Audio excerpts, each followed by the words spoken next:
3-ingredient bacon wrapped stuffing bites. These are so good, I make them every year. Start with a box of stuffing mix. You can use homemade, but I like the box stuff. Roll it into balls, wrap it in bacon, and secure it with a toothpick. Bake for 20 to 25 minutes, and you've got the best Thanksgiving appetizer. You guys need to try my favorite trick when making mashed potatoes. Hear me out, but the trick is to add 3 or 4 whole cloves of garlic to your boiling water. They're going to boil with the potatoes, you're going to mash them with the potatoes, and they're going to add this delicious garlicky umami flavor that is so good. I guarantee whoever eats your mashed potatoes will be begging you to tell them your secret ingredient. Sprouts, super simple on a sheet pan. First, we had some nice thick cut lamb bacon that we're gonna cut into a lardon. We're gonna render down our bacon in a hot oven right on that sheet pan. You gotta season up them sprouts, extra virgin olive oil, always some kosher salt, and lots of fresh ground black pepper. Then we're gonna hit them on that sheet pan with that slab bacon. It's time for the sweet and savory glaze. Lots of grain mustard, maple syrup, red wine vinegar, and some extra virgin olive oil. Let's check on those Brussels sprouts and bacon.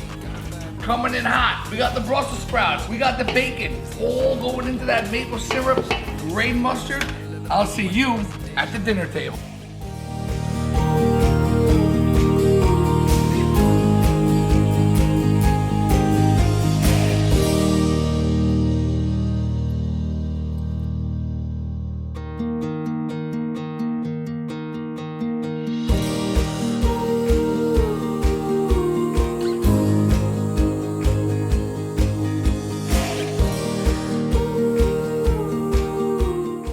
If you like this video, please click the like button, comment and share with your friends.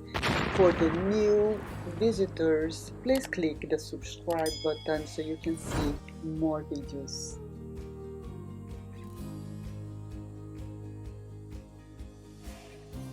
Alright, start with the 4-cheese blend. Parmesan, mozzarella, American, and Gruyere. 1 cup of each, and we're going to chop up bacon, parsley, and garlic. Then we're going to add bacon to the pan and cook it until it's crispy. And on the way, we're going to add garlic and parsley.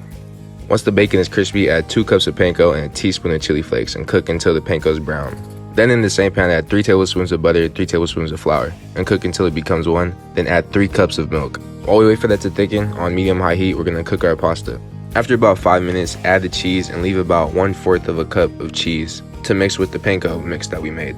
Then take the macaroni out about 2 minutes early and then mix it into the cheese. We're taking it out early because it's going to finish cooking in the oven. Then we're going to mix the cheese with the panko breading and make a nice layer on top of the mac. Then in a 450-degree oven, add the whole pan in for only about 6 minutes because we already made the panko crispy. And we just want that top layer of cheese to melt. Serve it up. Yes!